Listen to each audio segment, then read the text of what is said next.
Tayo sa pinakamahalagang bahagi ng gawain, ang pangangaral ng salita ng Diyos. Amen. Dalangin ko na kausapin tayo ng Panginoon ngayong gabi. Matthew chapter 21. Mateo, ang kabanata ay 21. Matthew chapter 21. Praise God. Sa linggo ko pa dapat ipapangaral ito kasi ito yung kaganapan sa darating na linggo. Sa mga Kristiyano, next week ang tinatawag na Holy Week. Tama po ba? Amen. Ito yung paggunita sa mga kahirapang pinagdaanan ng Panginoong Hesus nang siya ay maipako sa krus, mamatay, mailibing hanggang sa siya ay mabuhay muli. Pero yung week, bago yung tagpo na yon, yung ipagdiriwang sa darating na linggo, amen, yun ay tinawag o tinatawag na Palm Sunday o linggo ng palaspas. Amen? Yun po ang mangyayari po sa darating na linggo. Linggo ng palaspas. Amen? At yung tagpo na ating babasahin at pag-aaralan ngayong gabi ay may kinalaman doon. Amen? Ang babasahin po natin, ang ating main text, ito ang kauna-unahang Palm Sunday. Amen? Basahin po natin Matthew chapter 21, verses 1 hanggang 9. Nang papalapit na sila sa Jerusalem at makarating sa Bethphage, sa bundok ng mga Olibo, nagsugo si Jesus ng 2 alagad na sinasabi sa kanila, pumunta kayo sa kasunod na nayon at kaagad ninyong matatagpuan ang isang babaeng asno na nakatali na may kasamang isang batang asno. Kalagan ninyo sila at dalhin ninyo sa akin. Kung ang sino man ay magsabi ng anuman sa inyo, ay sasabihin ninyo, kailangan sila ng Panginoon at kaagad niyang ipapadala sila. Nangyari ito upang matupad ang sinabi sa pamamagitan ng propeta na nagsasabi, sabihin ninyo sa anak na babae ng Zion, tingnan mo, ang iyong hari ay dumarating sa iyo, mapagkumbaba, at nakasakay sa isang asno at sa isang batang asno na anak ng babaeng asno. Verse 6, pumunta nga ang mga alagad at ginawa ang ayon sa ipinag-utos ni Jesus sa kanila. Dinala nila ang asno at ang batang asno at inilagay nila sa ibabaw ng mga ito ang kanilang mga balabal at inupuan niya ang mga ito. Ang nakararami sa mga tao ay naglatag ng kanilang mga balabal sa daan at ang iba ay pumutol ng mga sanga. Yun ay hinahanap natin ng mga punong kahoy. Sa panahon nga natin, ang ginawa nila o ang tawag nila ay palaspas. At inilatag ang mga ito sa daan. Verse 9, at ang mga napakaraming taong nasa unahan niya at ang mga sumusunod sa kanya ay nagsisigawan na nagsasabi, Hosana sa anak ni David, mapalad ang dumarating sa pangalan ng Panginoon. Hosana sa kataas-taasan. Pagpalain ng Diyos ang pagbabasa ng kanyang salita. Tayo po'y manalangin ngayong gabi, Panginoon. Marami pong salamat. Ngayong gabi, O Diyos, sa bilang ng iyong mga anak na piniling sumambas sa iyo ngayong gabi, hallelujah, mag-aral, makinig ng iyong salita, huwag mo po kaming biguin, ikaw ang mangusap, Panginoon Diyos, sa pamamagitan, Panginoon, ng paksa na ito, ng mga talata na aming binasa, ang tagpo na ito, Panginoon Diyos, hallelujah, tulungan mong bawat isa, ngayong gabi, lalabas kami, Panginoon Diyos, na ikaw ang tunay na nangusap at kumatagpo sa buhay ng bawat isa. Marami pong salamat, ito pong aming panalangin sa pangalan ni Jesus. Lahat ay magsabi na Amen. Palakpakan natin ang ating Panginoon. Praise God. Ito pong binasa po natin, ito po tinatawag na triumphal entry. Triumphal entry ng Panginoon. O yung pagpasok, amen, ng may pagtatagumpay. Ito yung nangyari bago ang crucifixion and resurrection ni Jesus Christ. Nagkaroon ng parang parada. Parada. Amen? Siya ipapasok. Noon, mga kapatid, kapag galing sa digmaan ng mga sundalo at sila ay nagtagumpay, uuwi sila sa kanilang lugar, nasasalubungin sila ng mga kababayan nila para ipagdiwang ang tagumpay na may kasamang hiyawan ng papuri at pagpaparangal. Amen? Nakuha niyo po mga kapatid, di ba? Pag galing sa digmaan noon, pauwi sila nagtagumpay, ang mga kababayan nila nakasalubong sa kanila, yay! Nandito sila! Ibig sabihin, nanalo sila sa labanan, nagtagumpay sila. Amen? Ganon din naman sa panahon natin. Kung naalala ninyo, noong nakuha ni Carlos Yulo ang gold sa Olympics last year, pag-uwi niya ay nagkaroon ng parada. At sinalubong siya ng mga Pilipino sa kalsada na sinisigaw ang pangalan niya na may pagpaparangal. Ganun po ang eksena sa tagpong ito na binasa natin. Papasok ang Panginoon sa Jerusalem. At nabasa natin na sinalubong si Jesus ng mga kababayan niyang Hudyo na pinaparangalan. Kinikilala ng mga Hudyo dito na si Jesus ang Messiah, ang chosen one, ang anointed one, ang matagal na nilang hinihintay na magliligtas sa kanila at maghahari sa kanila. At totoo naman yun mga kapatid, si Jesus ay hari. Ang isa sa title ni Jesus ay hari ng mga hari. Revelation 17:14, makikipagdigma ang mga ito laban sa kordero at sila'y dadaigin ng kordero sapagkat siya'y Panginoon ng mga Panginoon at hari ng mga hari. At ang mga kasama niya ay mga tinawag, mga hinirang at tapat. Amen. Nabasa natin, hari ng mga hari. Ang tinutukoy dito ay si Jesus Christ. Revelation 19:16, at siya'y mayroong isang pangalang nakasulat sa kanyang damit at sa kanyang hita, hari ng mga hari at Panginoon ng mga Panginoon. Ito din ay, ang tinutukoy din dito, amen, ay walang iba kundi si Jesus Christ. So bagay na bagay mga kapatid, ang tagpo na ito na merong parada dahil ang parada ay mas ginagawa lalo na noon para sa mga hari na nagtatagumpay. Amen? Kaya mga ngaral po ngayong gabi, the King's Parade. The King's Parade, ang parada ng hari o ang parada ng hari ng mga hari. Titignan po natin ngayong gabi mga kapatid, ano-ano ang mga katotohanan na makikita natin sa tagpong ito na kilala sa panahon natin bilang Palm Sunday. Ano nga ba? Para saan nga ba ang Palm Sunday? Ano nga ba ang Palm Sunday? Hallelujah! Una po natin pag-usapan mga kapatid, the obedience of the King. Ang pagsunod ng hari o ang pagsunod ni Jesus. Amen? Si Jesus mga kapatid ay hindi lang basta pangkaraniwang tao. Bagamat siya ay pinanganak ng tao, amen, pero si Jesus ay Diyos. 100% God. Can you say amen? Amen. Maraming beses sa Bible mga kapatid na pinapakilala ni Jesus ang kanyang sarili na iisa sa Diyos Ama. Isa sa mga alagad niya, si Felipe, ang nagtanong kung pwede ba nilang makita o makilala ang Diyos Ama. Pero sinagot siya ni Jesus ng ganito, John 14, verses 8 to 9. Sinabi sa kanya ni Felipe, Panginoon, ipakita mo sa amin ang Ama, at kami ay masisiyahan na. Verse 9, itong sagot ni Jesus, sinabi sa kanya ni Jesus, mahabang panahon nang ako'y kasama ninyo, at hindi mo ako nakikilala, Felipe. Ang nakakita sa akin ay nakakita sa Ama. Amen. Paano mong nasabi? Ipakita mo sa amin ang Ama. Amen. Sabi ni Jesus, ang nakakita sa atin, nakakita sa Ama. Kung sino ang Diyos sa langit, yun mismo, ganon eksakto si Jesus.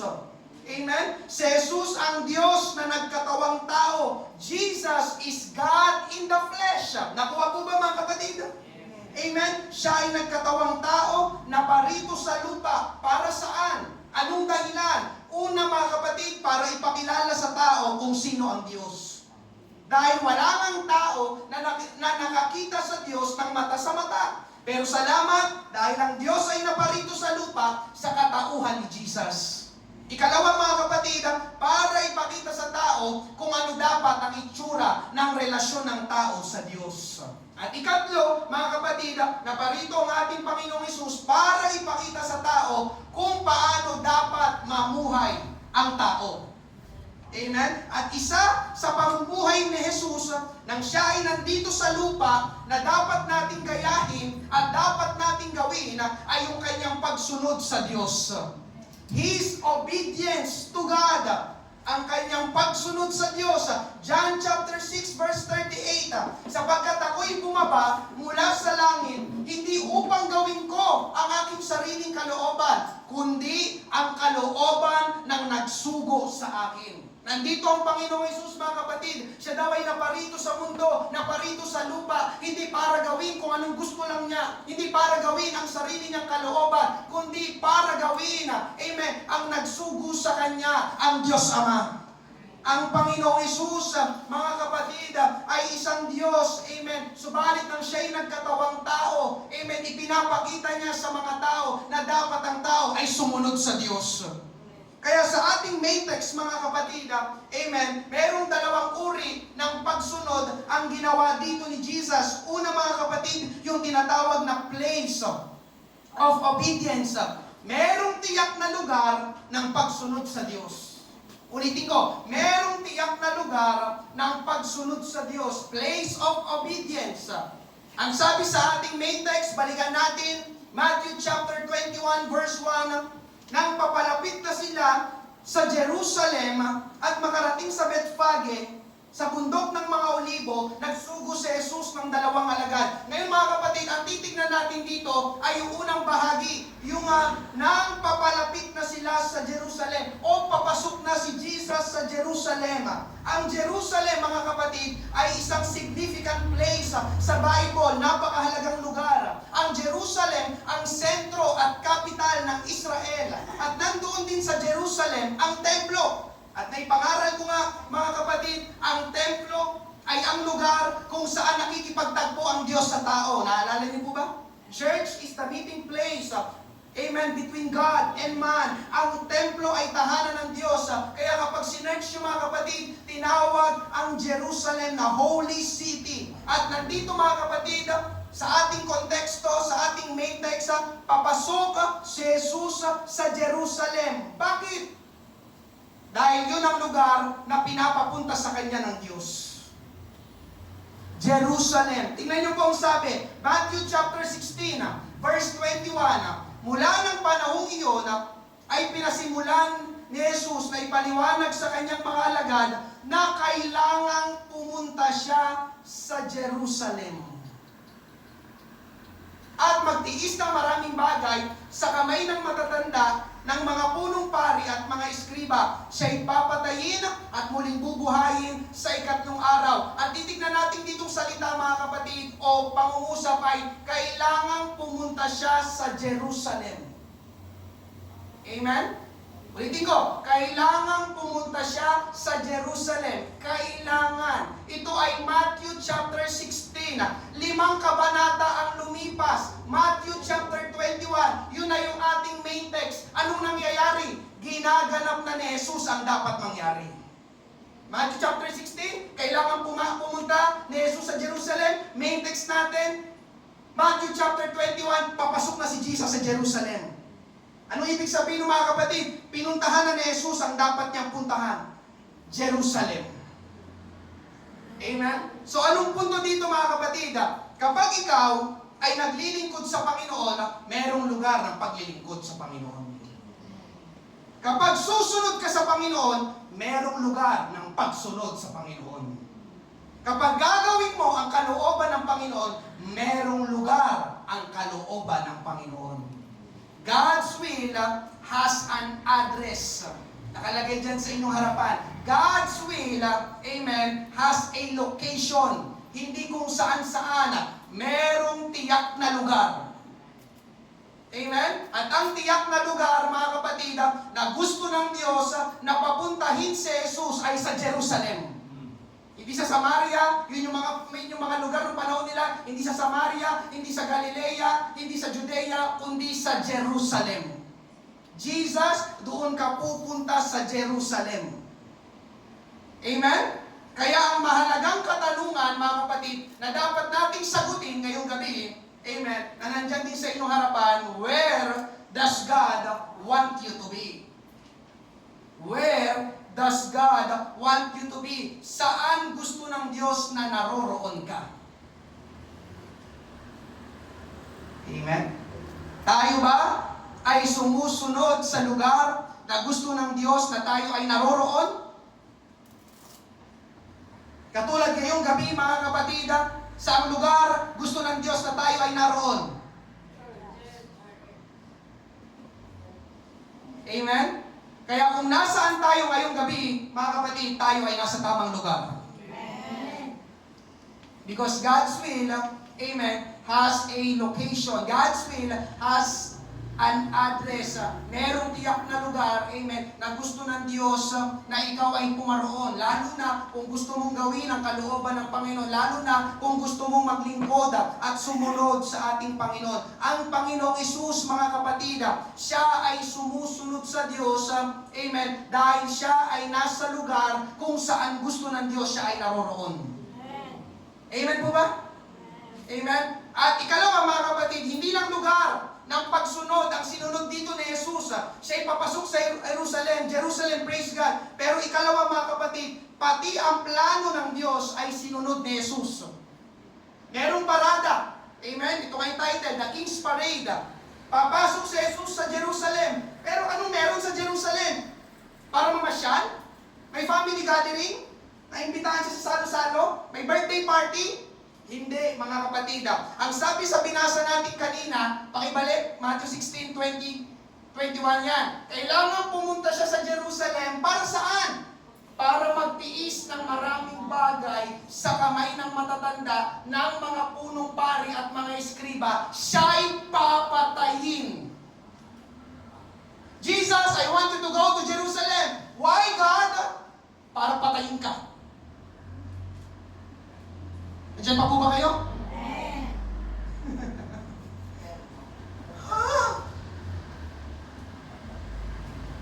So pupunta si Jesus sa Jerusalem para ganapin ang kanyang pinakamisyon dito sa lupa, ang ipako sa krus. Amen? Sabi ko nga kanina, mga kapatid, itong tagpo na ito, itong parada na ito ay ang kaganapan bago ang dadanasing paghihirap ng Panginoon. Ito yung week before His crucifixion. Bago siya bugbugin, bago siya natiguhin, bago siya duraan, bago siya koronahan ng tinik, bago siya ipako sa krus, ito yung week na yon. Pinapapunta siya ng Diyos, go to Jerusalem. Doon ang lugar kung saan kita gusto papuntahin. Amen? So, place of obedience, yung ikalawa, amen, yung plan of God. Plano ng Diyos. At mga kapatid, alam ni Jesus ang mangyayari sa Kanya. Alam ni Jesus ang kakaharapin niya. At sino naniniwala ngayong gabi na yung dadanasin ng ating Panginoon ay hindi exciting? Pupunta ako sa Jerusalem. Para saan? Para patayin. Amen? Kaya di ba, mga kapatid, sa hardin ng Gethsemane, naging honest ang Panginoon doon sa Garden of Gethsemane. Ayaw niya sana. Subalit, hindi niya kinontra ang plano ng Diyos, hindi niya iniba ang plano ng Diyos. Kung ano ang plano ng Diyos, yun ang sinunod ng Panginoong Jesus. Luke 22:42, Ama, kung maaari, ay ilayo niyo sana sa akin ang mga paghihirap na darating. Ngunit hindi ang kalooban ko ang masunod, kundi ang kalooban ninyo. Kahit mahirap, mga kapatid, amen, sumunod si Jesus sa plano ng Diyos. Ang pinupunto dito sa first point, mga kapatid, listen, ay kung si Jesus na Diyos, kung si Jesus na Hari ay naging obedient, naging masunurin sa plano ng Diyos, kaya nga first point ay the obedience of the King, yun din ang pinapahiwatig sa bawat isa ngayong gabi. Tayo ay maging obedient. Ulitin ko, tayo ay maging obedient. Kung paano sumunod si Jesus na Diyos, sumunod si Jesus na Hari, amen, siya'y nasa mataas na kalagayan, pwede sabihin, bakit ako susunod? Ako nga ang Diyos eh. Ako ang Hari. Pero dito, ipinapakita ng Panginoon sa kanyang parada, sa kanyang pagpasok, ang unang Palm Sunday, mga kapatid, ipinapakita niya sa lahat ng mga tao, ako'y nagiging masunurin sa Diyos. At kung ako'y nagiging masunurin sa Diyos, dapat ang mga sumusunod sa akin ay maging masunurin din sa Diyos. Amen? Sa lugar na gusto ng Diyos, amen? At sa plano ng Diyos. Amen po ba? Amen? Mga kapatid, may lugar na pinapapunta ang ating Panginoon. May plano na pinapagawa ang ating Panginoon. Naalala ko, bago kami pumunta dito sa Pateros, amen, kami ay umahayo talaga sa Pembo. Hindi dito sa Pateros. Amen? Hallelujah. Kaya lang, isang linggo ng umaga, kinausap ako ng aking pastor at ako'y naniniwala na yung pangungusap ni Pastor Boyet, yun ay galing sa Diyos. Tima, baka pwede mong i-consider ang pateros. Amen? Pero may iba akong plano. No, I want Pembo. Pero sabi ni Pastor Boyet, pateros. Amen? At salamat sa Panginoon, buti sumunod ako. Amen po ba? Hallelujah. Yun nga mga kapatid, may sariling gusto, pero may ibang plano ang Diyos. Mamaya, dadaanan pa natin yun. Ganon din sa atin mga kapatid. Marahil ay merong lugar na gusto ng Diyos na puntahan natin. At doon ay meron siyang gustong ipagawa sa atin. Gustong ipakiusap sa atin. Dumating na pa sa punto ng iyong buhay mga kapatid, hindi ko alam, pwedeng ikaw ay natulog, biglang nanaginip na para bang merong tao, merong lugar na pinapapuntahan sa iyo ang Diyos. At dahil, amen, kaya merong gustong lugar na papuntahin sa iyo ang Diyos dahil merong tao doon na gusto ng Diyos na kausapin mo. Gusto ng Diyos na bahaginan mo. Gusto ng Diyos na imbitahan mo. Amen po ba? May mga iniuutos ang Diyos, mga kapatid, na hindi tayo komportable. Amen po ba? Pero kung si Jesus na Diyos at Hari ay sumunod, sino tayo para hindi sumunod? Grabe ang obedience ng ating Panginoon. Amen? Bakit ko sinasabing grabe? Sapagkat sumunod si Jesus hanggang sa kamatayan. Kahit pabuhay niya ang kapalit. Philippians chapter 2 verse 8. At sa pagiging tao niya, si Jesus Christ ito, nagpakumbaba siya at naging masunurin sa Diyos hanggang sa kamatayan, maging sa kamatayan sa krus. Grabe! May lugar. Amen. Bakit siya pinapapunta doon? May plano ang Diyos. At yung plano ng Diyos, hindi exciting. Papako sa krus, papatayin ako. Amen. Mga kapatid, ito ang buhay na pinapakita ng Panginoon na halimbawa sa atin. Ang susi, para magawa nating makasunod sa gusto at plano ng Diyos. Alam niyo mga kapatid, ang susi, kahit hindi madali, kahit hindi tayo komportable, ang susi mga kapatid ay pagtitiwala sa Diyos. Amen. Ganun ang Panginoon. Sinunod niya ang Diyos dahil alam niyang ang Diyos ang nakakaalam ng tunay na pinakamabuti.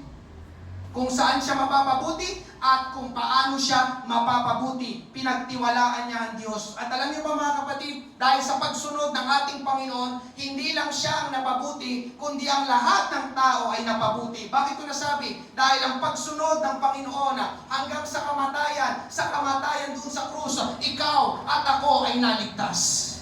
Ikaw at ako ay nagkaroon ng kapatawaran. Ikaw at ako, pagdating ng araw ay pwedeng makapasok sa langit. Bakit? Dahil naging obedient si Jesus Christ sa Diyos Ama. Palakpakan natin ang ating Panginoon. Hallelujah. Kaya mga kapatid, kung gusto mong totoong mapabuti ang iyong buhay, listen, kung gusto mong totoong mapabuti ang iyong buhay, amen, hallelujah, sundin mo ang plano ng Diyos sa iyong buhay. Amen po ba? So ito ang una mga kapatid, ang pagsunod ng hari, the obedience of the king. Ikalawang makikita natin sa tagpong ito, amen, sa parada ni Jesus Christ, papasok siya sa Jerusalem. Ikalawa, the demands of the king. The demands of the king. Una, obedience. Pangalawa, demands. Kapag sinabing demand, ay paghingi. Sino po sa inyo ang nakarinig na, o pwedeng ikaw rin ang nagsabi, o pwedeng ikaw ay sinabihan ng ganito? Ang demanding naman ito? Nakarinig na po ba kayo ng ganon? Ang demanding naman ito? Ibig sabihin mga kapatid, merong nire-request. Merong hinihingi. At yung hinihingi ay hindi simple, hindi magaan, at hindi madali. Amen? Narito ang parada mga kapatid, o pagpasok ng Panginoon sa Jerusalem. Siya ay sinalubong ng mga Hudyo dahil ang isip nila, siya na yun! Siya na yung hinihintay nating matagal na! Siya ang sinasabi ng mga hula sa mga propeta. Siya ang Mesaya, siya ang Hari. Diba, tuwang-tuwa yung mga Hudyo. Nandito na si Jesus. Amen. Kaya nagdiwang sila, kumuha sila ng mga sanga ng punong kahoy, o sabi nga ay palaspas daw. Amen. Kaya grabe ang hiyawan nila kay Jesus. Ang larawan kasi nila ng Mesaya, mga kapatid, ay ililigtas sila sa kamay ng mga Romano. Yun ang thinking ang pag-iisip ng mga Hudyo nung panahon nila, ang Mesaya daw na darating, ililigtas sila sa mga kamay ng mga Romano. Ito kasing panahon na ito, ang Israel ay alipin ng mga Romano. Kaya nga di ba, ang nagpako kay Jesus Christ ay mga Romano. Mga Roman soldiers, itong tagpo na ito, di ba? Sakop sila ng Romano, mga Hudyo, pinapahirapan ng mga Romano, gusto na nilang makalaya. Amen. Kaya ang isip nila, yung Mesaya na darating, palalayain tayo mula sa mga Romano. Magtatayo ng kaharian ng Mesaya dito sa ibabaw ng lupa. At kapag nangyari yon, ang isip nila, matatapos na ang problema nila sa mga Romano. Subalit, mga kapatid, ang iniisip nila ay iba sa iniisip ng Panginoon. Hindi ganon ang gustong gawin ng Panginoon. Paminsan, ay ganon ang kaisipan ng mga tao sa pagsunod at paglilingkod sa Panginoon. Maglilingkod ako sa Panginoon para pagpalain ako sa aking trabaho, para pagpalain ako sa aking negosyo. Maglilingkod ako sa Panginoon para gumaling ako sa sakit ko. Maglilingkod ako sa Panginoon para tumaas ang grades ko sa school. Sa kabilang banda, mga kapatid, totoo naman. Subalit sa kabilang banda, mga kapatid, hindi palaging ganon. Ulitin ko, hindi palaging magiging mabuti ang mangyayari sa iyo kapag sumunod at naglingkod ka sa Panginoon. Amen. Amen po ba? Amen. Ang gusto kasi nating set up ng pagsunod at paglilingkod sa Panginoon ay yung tayo lang palagi ang tumatanggap. Maglilingkod ako sa Panginoon, alam ko, amen, kapag naglingkod ako sa Panginoon, He will always bless me. He will give me more blessing. He will give me a lot of money. Amen. Magiging magandang kalusugan ko. Matutuwa sa akin ang mga tao. Palaging in favor sa atin.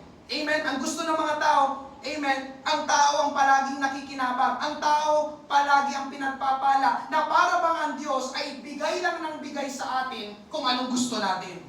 Subalit mga kapatid, dito sa tagpo na ito, ng parada o pagpasok ng Panginoon sa Jerusalem ay may ibang pinapakita ang Panginoon sa atin. The demands of the King. Basahin natin yung ating main text. Matthew chapter 21 verses 1 to 3. Nang papalapit na sila sa Jerusalem at makarating sa Bethphage, sa bundok ng mga Olibo, nagsugo si Jesus ng dalawang alagad na sinasabi sa kanila, pumunta kayo sa kasunod na nayon. At kaagad ninyong matatagpuan ang isang babaeng asno na nakatali na may kasamang isang batang asno. Kalagan ninyo sila o tanggalan ninyo sa pagkakatali at dalhin ninyo sa akin. Kung ang sino man ay magsabi ng anuman sa inyo, ay sasabihin ninyo, kailangan sila ng Panginoon. At kaagad niyang ipapadala sila. Narito mga kapatid, inutusan ng Panginoon, amen, ang dalawa sa alagad niya. Pumunta kayo sa lugar na ganito, meron kayong makikitang asno doon, alisin ninyo sa pagkakatali, tapos ay dalhin ninyo dito sa akin. Pero mga kapatid, yung asno doon ay merong nagmamayari. Amen. Para bang sinabi siguro mga alagad, ganun lang po yun. Hindi man lang ba kami magpapaalam muna sa may-ari? Amen. Kung sa panahon natin gagawin ito, amen, para bang uutusan ko si RJ, pumunta ka sa parkingan, doon sa likod ng Manginasal, mayroong parking lot doon, amen, kapag nakita mo yung sasakyan ng kulay black, amen, ikaw nang bahala kung paano bubuksan, pero mahalaga mabuksan mo yan, dalhin mo dito sa church. Parang ganun mga kapatid yung tagpo na yun. Pastor, baka mayroong may-ari nun. Basta dalhin mo dito. Nakuha niyo po ba mga kapatid? Amen. So, makikita natin dito mga kapatid, may demand si Jesus. Sabi ko kanina, di ba? Demanding. May demand si Jesus. May nire-request si Jesus. May hinihingi si Jesus. At yung kanyang hinihingi, hindi simple, hindi magaan, hindi madali. Kukunin namin yung asno, baka mapagkamala kami magnanakaw. Pag nakita namin, kakalagan lang namin. Amen? Kaya mga kapatid, amen? Kaya tuloy, mapapaisip tayo. Ang akala ko, ang pagsunod, ang paglilingkod sa Panginoon, puro tanggap lang tayo ng tanggap ng pagpapala. Tayong nasusunod palagi. Pero hindi po ganon. Amen po ba? Amen? Mga kapatid, nais ko pong malaman ng bawat isa na dapat ay mas nasusunod si Jesus kaysa sa atin. Salamat sa dalawang nag-amen. Ulitin ko. Nais ko pong malaman ng bawat isa ngayong gabi na dapat ay mas nasusunod si Jesus kaysa sa atin. Amen. Amen? Paano ko nasabi mga kapatid? Ang hinahanap nating salita na magpapatunay ay makikita din natin sa sinabi ni Jesus sa talatang 3. Amen? Anong sinabi niya? Kung ang sino man ay magsabi ng anuman sa inyo, amen, ay sasabihin ninyo, kailangan sila ng Panginoon. Sabi ni Jesus, kapag may magtanong, bakit nyo tinatanggalan sa pagkakatali yung mga asno, ang sabihin niyo sa kanila, kailangan yung asno na yan ng Panginoon. Ang sinabi ni Jesus, mga kapatid, ay Panginoon. Yun yung keyword. Kailangan sila ng Panginoon. Hindi lang sinabi ni Jesus na kailangan sila ng pangkaraniwang tao. Amen? Hindi sinabi ni Jesus na kailangan sila ng isang propeta. Amen? Yun yung pagkakakilala ng ilan sa kanya noong panahon nila. Hindi sinabi ni Jesus na kailangan sila ng guro. Kundi ang sabi ni Jesus, kailangan sila ng Panginoon. Pinapakilala dito ni Jesus ang kanyang sarili na Panginoon. Kailangan sila, pag may nagtanong sa inyo, sabihin niyo sa kanila, kailangan sila ng Panginoon. Ang Panginoon, mga kapatid, o Lord sa English, ang ibang kahulugan, ibang salita ng Panginoon ay Master, Boss, May-ari, Pinuno, Hari. Yun ang ibig sabihin ng Lord, ng Panginoon. Nakuha po ba, mga kapatid? Amen? Yun ang ating Panginoong Hesus. Siya ang master, siya ang boss, siya ang may-ari, siya ang pinuno, siya ang hari. Kaya nang sabihin dito ng Panginoon, kapag may nagtanong sa inyo, ang sabihin nyo sa kanila, kailangan sila ng may-ari, kailangan sila ng hari, kailangan sila ng pinuno, kailangan sila ng master, kailangan sila ng boss. Amen? Kaya pinapakita, mga kapatid, ng parada na ito, na kung si Jesus ay master, boss, may-ari, pinuno, hari, anong ibig sabihin nun? Meron siyang karapatan na mag-demand sa atin. Amen? Ulitin ko, kung si Jesus ay Panginoon, kung si Jesus ay pinuno, kung si Jesus ay hari, meron siyang karapatan na mag-demand sa atin. Meron siyang karapatan na mag-request sa atin. Meron siyang karapatan na humingi sa atin. Amen po ba? Kapag may nagtanong, sabihin ninyo, kailangan ng Panginoon. Sinasabi dito ni Jesus sa tagpong ito, I have the right to demand because I am Lord. Kapag may nagtanong sa inyo, bakit nyo kinakalagan, sabihin niyo kailangan ko. And I have the right to demand because I am Lord. Can you say amen? Amen. Hindi lang palaging tayo ang hingi ng hingi sa Panginoon. Sabi ng Panginoon, teka, ako ang Panginoon. Ako naman ang manghihingi sa iyo. Ako naman ang manghihingi sa inyo. Ako naman ang manghihingi sa inyo, magde-demand sa inyo. Nandyan pa po ba kayo? Amen! Amen? At nais ko pong sabihin sa bawat isa ngayong gabi na marami sa bahagi sa ating buhay, listen, marami sa bahagi sa ating buhay na talagang demanding ang Panginoong Hesus. Amen po ba? Amen. Bakit? Dahil siya ang Panginoon. Ganun lang kasimple. Kaya ang second point, the demands of the King.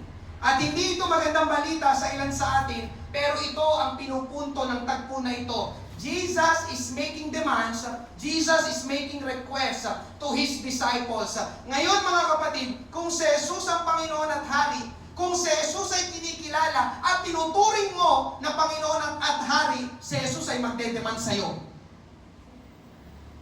O, di ba wala nang amen? Ano daw, pastor? Ano yung magde-demand? Kung tinuturing mo si Jesus na Panginoon at Hari ng iyong buhay, magde-demand sa iyo si Jesus. Amen po ba? Amen. Una mga kapatid, magde-demand ang Panginoon sa ating pananalapi. Amen? Ulitin ko. Una, magde-demand ang Panginoon sa ating pananalapi. Amen.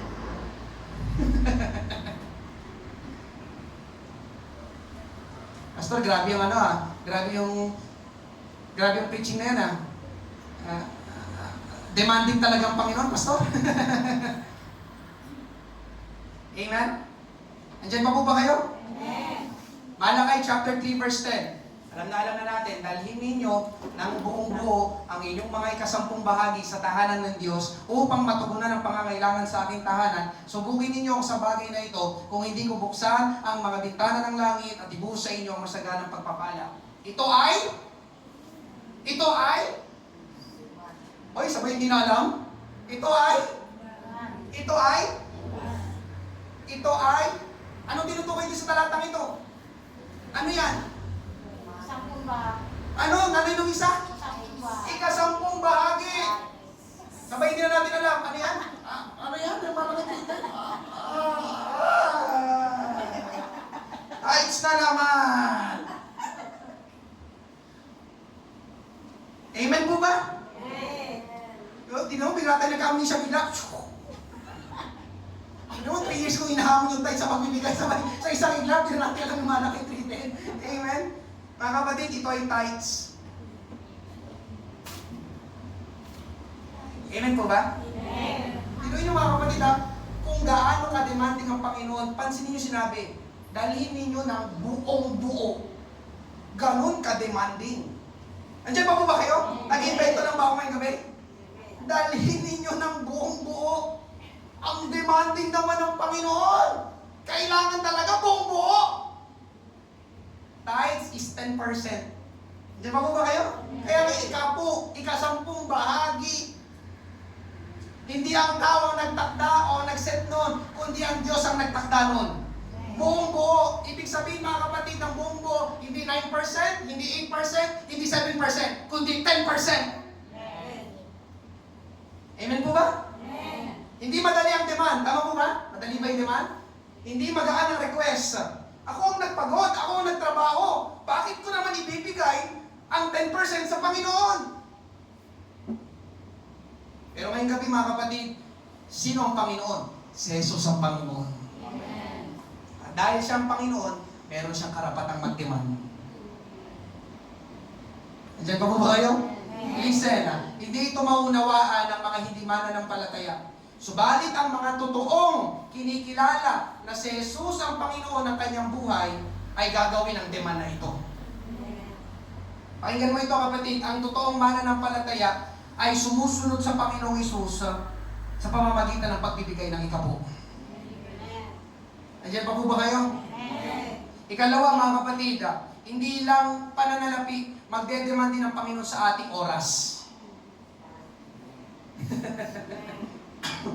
Ang daming ginagawa, ang daming inasikaso, busy sa trabaho, busy sa school. Isisingit ko pa ba yung pagdalo sa church? Sabi nga nung nakausap namin ni Mr. Marian, abala lang ang church. Tignan nyo mga kapatid, sa Father's house, amen? Sinong sumisimba sa Father's house? Amen. May simba ng linggo ng umaga, may simba ng Huwebes, katulad ngayong gabi, may araw-araw pa na pananalangin, may paghayo pa, may mga revival services, may conference, di ba? Amen? So ano pastor? Puro na lang ako church?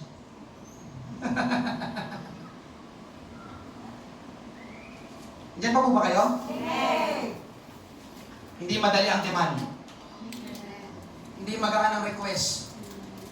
Pero si Jesus ang Panginoon. At meron siyang karapatang mag-demand sa atin. Hindi rin ito maunawaan ng mga hindi mananampalataya. Subalit ang mga totoong kinikilala na si Jesus ang Panginoon ng kanyang buhay ay gagawin ang demand na ito. Ang totoong mananampalataya, ang totoong na born again, na sumusunod sa Panginoong Hesus ay pahahalagahan ang mga gawain dito sa church. Hebrews 10:25, huwag nating pababayaan. Praise God. Ang mga pagtitipon natin, gaya ng nakaugalian na ng ilan. Sa halip, palakasin natin ang loob ng bawat isa, lalo na ngayong nalalapit na ang huling araw. So, money, time, amen, ikatlo, magdedemand ng Panginoon sa atin na ilinya ang ating plano sa plano niya. Amen po ba? Marami lang iba sa inyo, gusto maging successful engineer, successful doctor, successful businessman o businesswoman. Amen. Pero ngayong gabi ang tanong, paano kung iba pala ang plano ng Diyos sa iyong buhay? Nandiyan ba kayo? Ako mga kapatid, wala sa plano ko ang magpastor. Wala. Amen mo ba? Wala akong maalala kapag naghahamon noon, lalo na ng kabataan ako, pag naghahamon si pastor, sinong gusto magpastor? Dok, tumatayo. Ha? Magpastor. Amen? Paano kung may ibang demand, may ibang request, may ibang hinihingi ang Panginoon sa atin na gusto ng Panginoon na gawin natin? Ang tanong mga kapatid, magagawa mo bang ibahin ang iyong plano at ilinya ang plano mo sa plano ng Diyos? Nandiyan pa po ba kayo? The demands of the King. Demanding ang Panginoon. Amen po ba? Ganun ang nangyari sa mga alagad, tulad din na Santiago at Juan. Sila ay may trabaho, may business, mangingisda, siguro ang plano nila, palaguin ang kanilang pangingisda, palakihin ang kanilang negosyo, pero bigla silang tinawag ng Panginoon. Matthew 4:21-22, at sa kanyang paglakad mula roon, ay nakita niya sa bangka ang dalawa pang magkapatid, si Santiago na anak ni Zebedeo at si Juan na kanyang kapatid. Kasama si Zebedeo na kanilang ama na nag-aayos ng lambat at kanyang tinawag sila ni Jesus. Verse 22, kaagad nilang iniwan ng bangka ang kanilang business, ang kanilang trabaho, ang kanilang hanap buhay, ang kanilang pinagkakabalahan at ang kanilang ama, ang kanilang pamilya at sumunod sila kay Jesus. May iba silang plano. May business kami, mangingisda kami, pero iba ang plano ng Panginoon sa kanila. Tinawag sila. Kaya mo bang ibahin ang iyong plano at ilinya ang plano mo sa plano ko? Pero nakita natin mga kapatid, sumunod ang magkapatid na sina Juan at Santiago. Hindi madali ang demand, hindi magaan ang request, pero si Jesus ang Panginoon. At meron siyang karapatang mag-demand. Hindi rin ito maunawaan ng mga hindi mananampalataya. Subalit ang mga totoong kinikilala na si Jesus ang Panginoon ng kanyang buhay ay gagawin ang demand na ito. Ang totoong mananampalataya mga kapatid, ang totoong na born again, kagaya ng ipinangaral ko last Sunday, na sumusunod sa Panginoong Hesus, ay magagawa niyang ilinya ang plano niya sa plano ng Panginoon. Amen? Pero alam niyo mga kapatid, oo, demanding ang Panginoon sa kanyang mga hinihingi sa atin. Subalit, pansinin mo ito, kung titignan mo ng mabuti, demanding ang Panginoon, pero hindi naman talaga siya ang nakikinabang sa kanyang mga demands. Kundi ikaw at ako nakikinabang. Nagdemand ang Panginoon ng tithe. Kailangan ng Panginoon ng pera? Ha? Kailangan ng Panginoon ng 10% mo? Andiyan pa po ba kayo? Demanding ang Panginoon. Buong buo, bigay nyo. Pero siya ba ang nakikinabang doon? May pangangailangan ba ang Panginoon ng pera? May bibilihin pa siya doon? Diba? Bakit kailangan magbigay ng tithes? Pag binigay mo yung demand ng Panginoon, saan niya ibubuhos ang masaganang pagpapala? Doon sa nagbigay ng tithes. Nakuha niyo yung point? Demanding, di ba? Buong buo, ibibigay. Pero sino bang makikinabang? Nakuha niyo mga kapatid? Amen? Nagdemand ang Panginoon ng oras natin. Ang Panginoon ba ang pagpapalain? Hindi. Tayo ang pagpapalain. Sabi ko nga sa isa kong pangangaral mga kapatid, marami tayong napapakinggan, marami tayong natututunan dito sa church na hindi natin basta-basta mapapakinggan at matututunan sa labas ng church. Kakapakinig natin ang pangangaral ng salita ng Diyos, amen, naniniwala ko mga kapatid, na iaayos ang ating pamumuhay. Sabi nga ng isang nanay dito, may nambubuisit sa kanya sa kastule. Pero dahil sa kanyang patuloy na pagpunta dito sa church, kakapakinig ng salita ng Diyos, amen, nababago ang kanyang buhay. Sabi pa niya, alam niyo, pastor, kung ako lang yung dating ako, pinatulang ko na, yun na yun, nambubuisit sa akin sa kastule. Pero hindi na. Amen, dahil nakakapakinig ako ng salita ng Diyos. Ako'y binago na ng Panginoon. Yun, mga kapatid, amen, nagdediman ng Panginoon ng oras. Punta kayo palagi sa church. Pero ang Panginoon ba ang nakikinabang sa pagpunta natin sa church? Hindi ba ikaw at ako? Amen? May mga napapakinggan tayo dito na hindi natin ay, ganun pala yun. Masama pala yun. Kasalanan pala yun. Amen po ba mga kapatid? Ganun pala tamang gawin. Ganun pala. Doon pala natutuwa ang Panginoon. Sige, gagawin ko na yun. Amen po ba? Amen? Nagdediman ng Panginoon iba-ibahin ang plano natin at ilinya natin sa plano ng Panginoon. Ang Panginoon ba ang pagpapalain? Hindi. Tayo ang pagpapalain. Dahil sa paglinya sa plano ng Panginoon, tayo ay nagiging kagamit-gamit. Ang hinahanap nila Santiago at Juan ay isda. Ano meron sa isda? Pagkain. Yun na yun. Amen? Pero nang ilinya nila ang buhay nila sa plano ng Panginoon, amen, nang sumunod sila kay Jesus Christ, ang hinahanap na nila ay mga tao.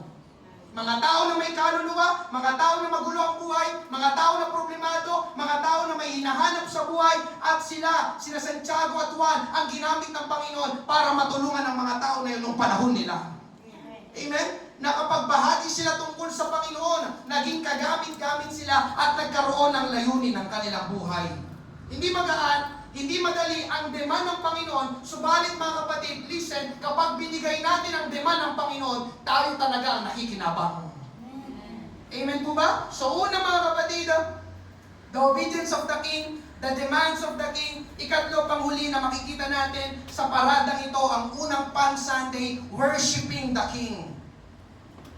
Amen? Pangatlo, worshiping the King. Pagsamba sa hari o pagsamba sa hari ng mga hari. Papasok ang Panginoon sa Jerusalem sakay ng asno. Sinalubong siya ng maraming tao, yung kanyang mga kababayan. At yung mga tao na yun, mga kapatid, marahil ang ilan sa kanila ay pinagaling ng Panginoon sa sakit at karamdaman. Marahil ang ilan sa kanila pinalaya ng Panginoon mula sa masamang espiritu. Marahil ang ilan sa kanila, amen, ay yung pinakain ng Panginoon ng tinapay at isda. Marahil ang ilan doon, mga kapatid, katulad ni Lazaro, binuhay ng Panginoon mula sa mga patay. Kaya nang makita nila si Jesus na papasok sa Jerusalem, naghiyawan sila ng may galaka sa kanilang puso. Kinikilala nila na si Jesus ang Messiah, si Jesus ang tagapagligtas, si Jesus ang hari, si Jesus ang nagpagaling sa kanila, si Jesus ang bumuhay sa kanila, si Jesus ang nagbigay ng pag-asa sa kanila, at si Jesus ang nagligtas sa kanila. Amen? Matthew 21 verses 8 to 9. Ang nakararami sa mga tao ay naglatag ng kanilang mga balaban sa daan, at ang iba'y pumutol ng mga sanga ng mga punong kahoy at inilatag ang mga ito sa daan. At ang mga napakaraming taong nasa unahan niya at ang mga sumusunod sa kanya ay nagsisigawan na nagsasabi, Hosana sa anak ni David! Mapalad ang dumarating sa pangalan ng Panginoon, Hosana sa kataas-taasan. Ang ibig sabihin ng Hosana, mga kapatid, ay God save us. God save us. O ang ibang ibig sabihin ng Hosana ay, I beg you to save us.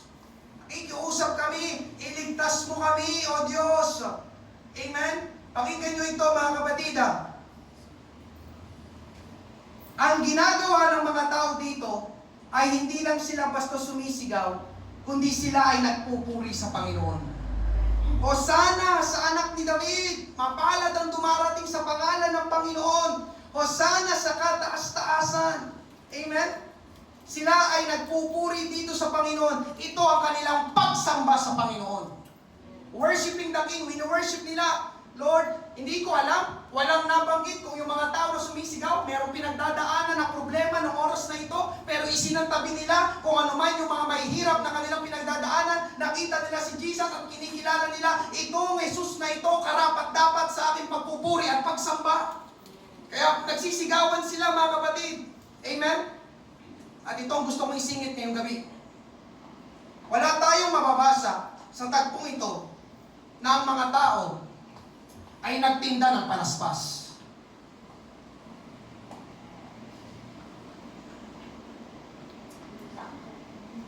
May nabasa ba kayo nagtinda ng palaspas?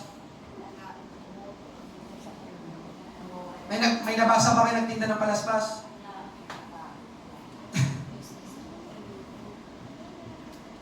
Gaya ng ginagawa ng mga tao sa malaking simbahan sa panahon natin.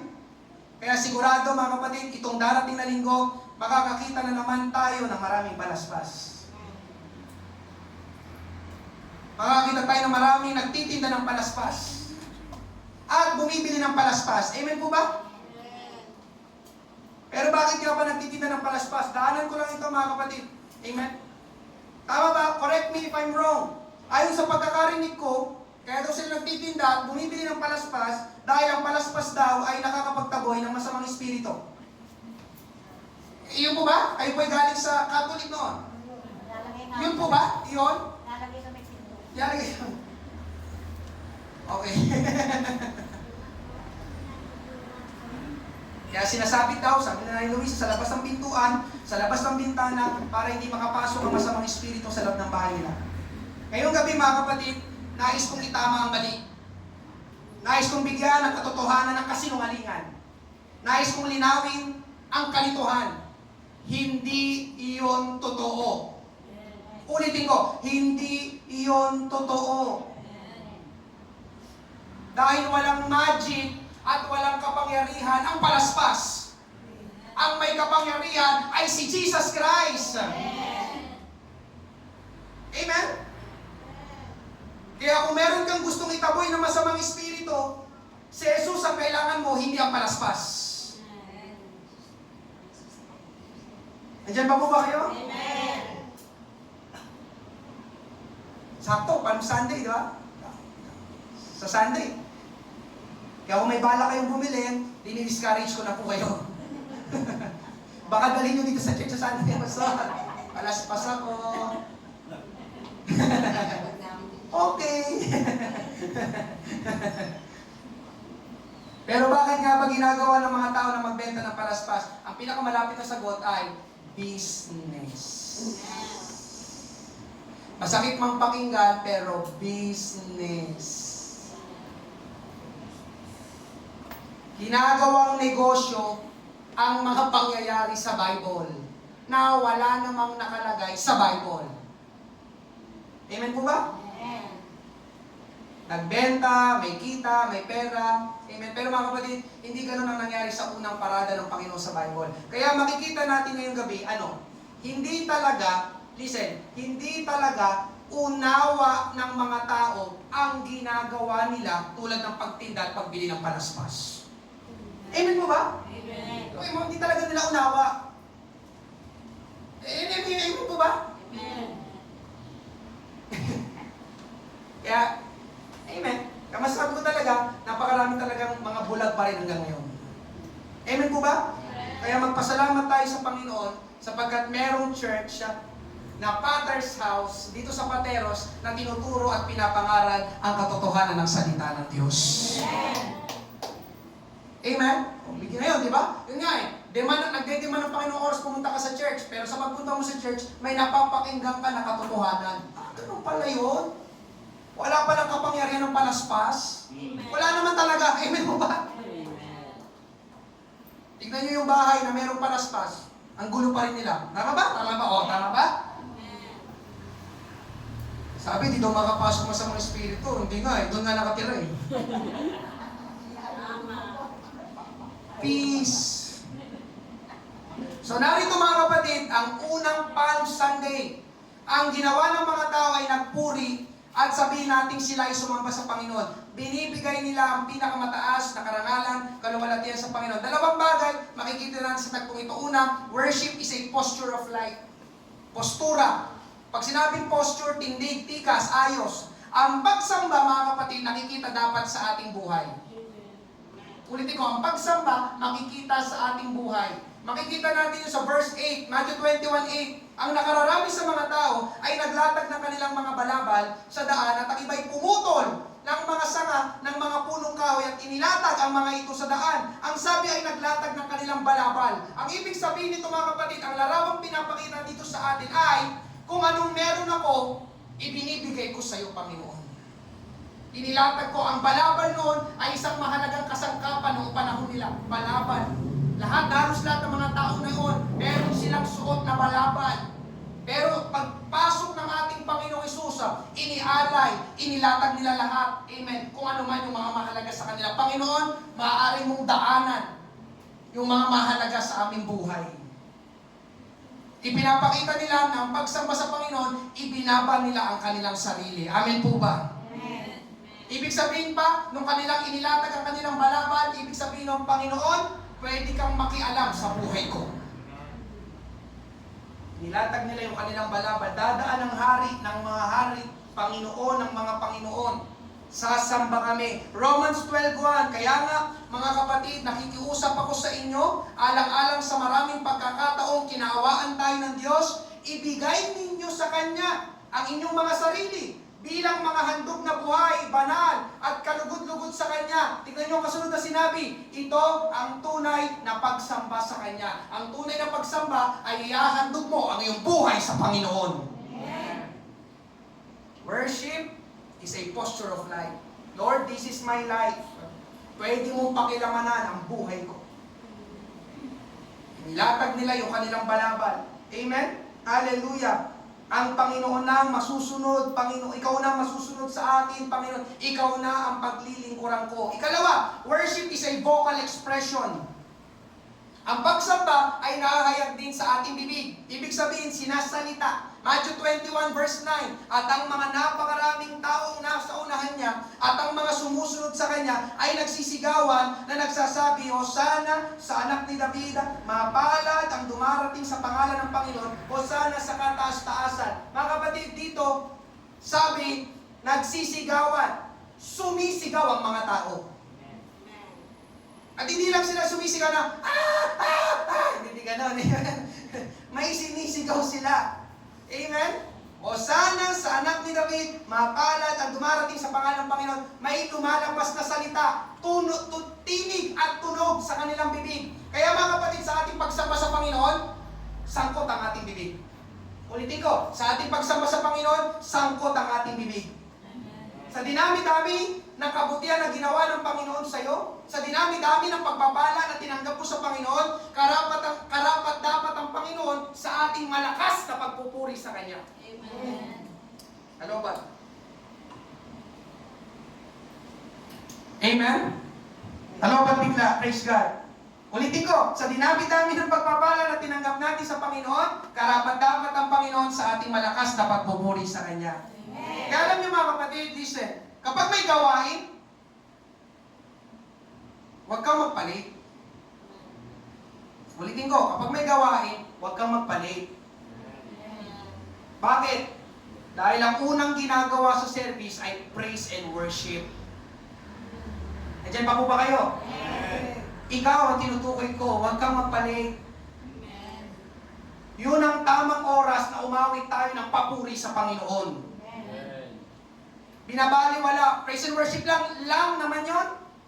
Tsaka na, sa preaching na lang ako, sa giving na lang ako. No, worship is a vocal expression. Amen? Pagpupuri sa Panginoon, sangkot ang bibig. Amen? Ano mga kapatid, kapag nagpapalit ka sa gawain, listen, parang sinasabi mo sa Panginoon na nakakatamad magpuri sa Panginoon. Ganun yun. Bakit tayo pumunta? Bakit ka nagpapalit? Nakakatamad magpuri sa Panginoon. Nakakatamad magpasalamat sa Panginoon. Di ba yun yung tamang paraan? Di ba pag umawit tayo? Di ba? Parang, Lord, umawit kami. Salamat. Alam niyo mga kapatid, napakasarap umawit sa Panginoon. Yun yung tamang oras ng pagpupuri, pagpapasalamat sa Panginoon. Di ba dito mga kapatid, sumisigaw pa sila. Kaya kapag umawit, dapat yung masigla. Amen po ba?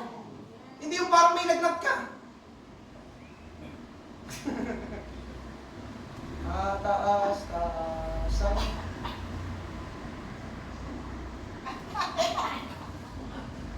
Pero kapag nanonood ka ng mga contest niya sa bayan, di ba? Kamag-anak ko yan! Pero pag sa church, gustong dalisan. Ay. No, mga kapatid, dito nagsisigawan ng mga tao. Hosana sa anak ni David! Diba? Para bang ano pa sila, para nagkukumpetensya sila. Oh, malakas to ah! Lalakas ako! Hosana! Dapat ako marinig ni Jesus! Amen po ba, mga kapatid? Hallelujah! Alam niyo mga kapatid, hallelujah, yun nga, naniniwala ako na sa loob ng 3 taon na may gawain dito sa Pateros, dumadalo, nakakapakinig tayo. Ang dami ng ginawang pagpapala ng Panginoon sa buhay natin. Sa buhay mo.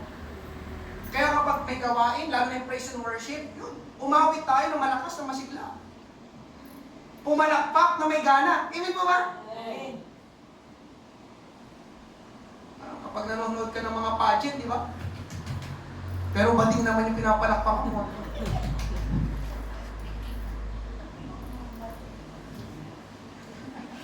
Tignan nyo ang sabi mga kapatid, panguling verse. Ano ba? Baka sabihin nyo, nag-iimbento lang si Pastor. Psalm 47 verse 1, 6-7, kayong mga tao sa bawat bansa, magpalakpakan kayo. Sumigaw sa Diyos ng may kagalakan. Umawit kayo ng mga papuri sa Diyos. Umawit kayo ng mga papuri sa ating hari. Dahil ang Diyos, ang siyang hari sa buong mundo, umawit kayo sa Kanya ng mga awit ng pagpupuri. Kaya pag may gawain, anong oras? Dapat nandun ako bago mag-start. Sasabay ako sa praise and worship. Karapat dapat ang Panginoon, nagpupurihin ko siya. Grabe kanina, di ba? Pinagpala ko kanina, dapat maaga ako sa church. Grabe kanina, sinagot ng Panginoon ng panalangin. Nagpupuri ako, papasalamat. Amen po ba? Amen. Hallelujah. Huwag natin gawin yung church ay palaging parang Semana Santa. Amen. Sa Friday pa, yung Biyernes Santo. Ayan mo ba? Kaya alam niyo mga kapatid, huwag nating katamaran ang pagpuri at pagsamba sa Panginoon. Katulad ng nangyari sa parada ng hari ng Panginoong Hesus, ang unang Palm Sunday, nagsigawan sila na gusto talaga nilang iparinig sa Panginoon ang papuri, parangal, pasasalamat sa Panginoon. Yun ang kanilang pagsamba sa Panginoon. Ngayong gabi mga kapatid, ito ang unang Palm Sunday sa Bible, ang parada ng hari. Amen? The King's Parade, ipinakita niya ang pagsunod sa Diyos, may karapatan siyang mag-demand at dapat siyang purihin at sambahin. At yun din ang dapat nating gawin. Palakpakan natin ang ating Panginoon. Tayo magsiyong lahat. Praise God. Thank you, Lord. Hallelujah. Lord, salamat sa iyong mga salita na napakinggan namin. Ngayong gabi, ang hindi ko nagawa, Panginoon, ikaw ang gumawa. Salamat o Diyos. Hallelujah. Sa church, Panginoon, na dito'y malaya kami na nakakapakinig, nakakapag-aral ng iyong mga salita. Tulungan mo kami sa aming mga araw-araw na ginagawa, araw-araw na pamumuhay, Panginoon. Ang mga gusto mo na gawin namin, Panginoon Diyos. Tulungan mo kami na aming mailinya ang aming buhay, ang aming plano, sa plano mo, Panginoon Diyos. Ngayong gabi, hallelujah, thank you, Lord. Kung wala pong bago, kung walang first time, inaanihan ko pong bawat isa, bubuksan natin ang ating altar. Amen.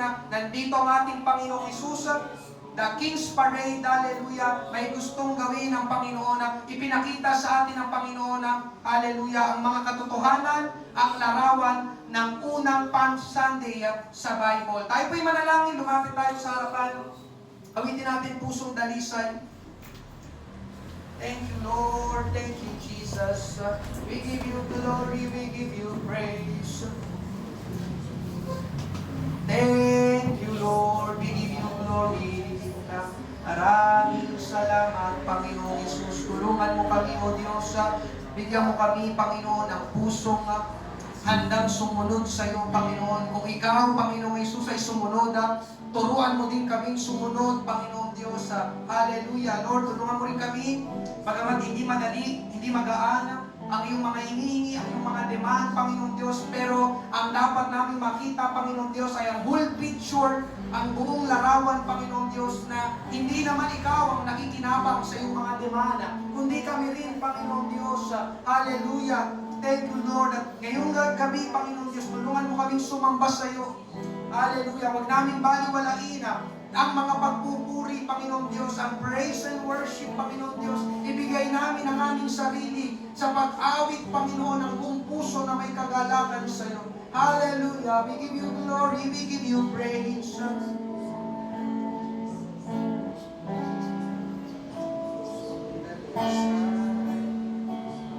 Ang aking nais, likain mo, Diyos, para sa akin na pusong dalisay. Ang aking nais, likain mo, Diyos, para sa akin na isang pusong tapat na sa'yo'y nagpamahala. Isang pusong sa'yo'y walang alinlangan. Isang pusong itinitibok na ika'y parangalan. handog ko'y pagpupuri sa'yo. Tayo po'y magsitayong lahat, sabay-sabay nating awitin, pusong dalisay. Pusong dalisay ang aking nais. Likain mo, O Diyos, para sa akin. Pusong dalisay ang aking nais. Likain mo, O Diyos, para sa akin. Isang pusong tapat na sa'yo'y nagmamahal. Isang pusong sa'yo'y walang alinlangan. Isang pusong itinitibok na ika'y parangalan. Handog ko'y pagpupuri sa'yo lamang, O Jesus. Handog ko'y pagpupuri, handog ko'y pagpupuri sa'yo lamang, O Jesus. Uling pagkakataon, handog ko'y pagpupuri sa'yo lamang, O Jesus. Purihin, pasalamatan natin ang ating Panginoon. Karapat-dapat siya sa ating pagpupuri, sa ating pagsamba. Panginoon, karangalan at kaluwalhatian ay sa iyo lamang, Panginoong Jesus. Maraming salamat, O Diyos, sa lahat ng iyong ginawang kabutihan, sa lahat ng iyong ginawang kadakilaan, Panginoon, sa aming buhay. Salamat, Panginoong Diyos, sa iyong mga pagpapala, sa iyong biyaya. Salamat sa kaligtasan. Salamat, Panginoon, dinala mo kami sa church na ito. Salamat, Panginoon Diyos, sa araw-araw na pag-iingat. Salamat, Panginoon, sa araw-araw na provision mo sa aming mga pangangailangan. Salamat, O Diyos, sa kabayaran, katubusan, kapatawaran ng aming mga kasalanan. Salamat, O Diyos, patuloy mo kaming tinutuwid, binabago ang aming buhay. Salamat sa iyong mga salita na aming napakinggan, Panginoon. Glory, glory, glorify your name. Hallelujah, you deserve the highest praise and worship. Riba makiandere rebebebebe, yando rorobo robo sandara makiande, iniandara ramamama. Glory, glory, glory, glory to you, Lord Jesus. Maraming salamat, Panginoon. Dakila ka, glory, glory, God. Jesus, you are worthy to be praised. Hallelujah. Yes, Lord. Salamat, Panginoon. Sa gabing ito, Panginoon, hallelujah. Kami nakakinig ng iyong salita, Panginoon. Hallelujah. Ikaw manahan sa aming mga puso at isipan, Panginoon. Gabayan mo kami sa aming pag-uwi, Panginoon. Ang lahat na nandito, Panginoon. Ingatan mo, Panginoon. Sa pangalan ni Jesus. Amen. Amen. Praise God. Jesus, may gawain pa rin po tayo. Ito pong darating na linggo at ating pong ipag-imbita ang gawain ng ating Panginoon. Amen. Ngayong gabi, amen, tayo po'y makakaupo po muna.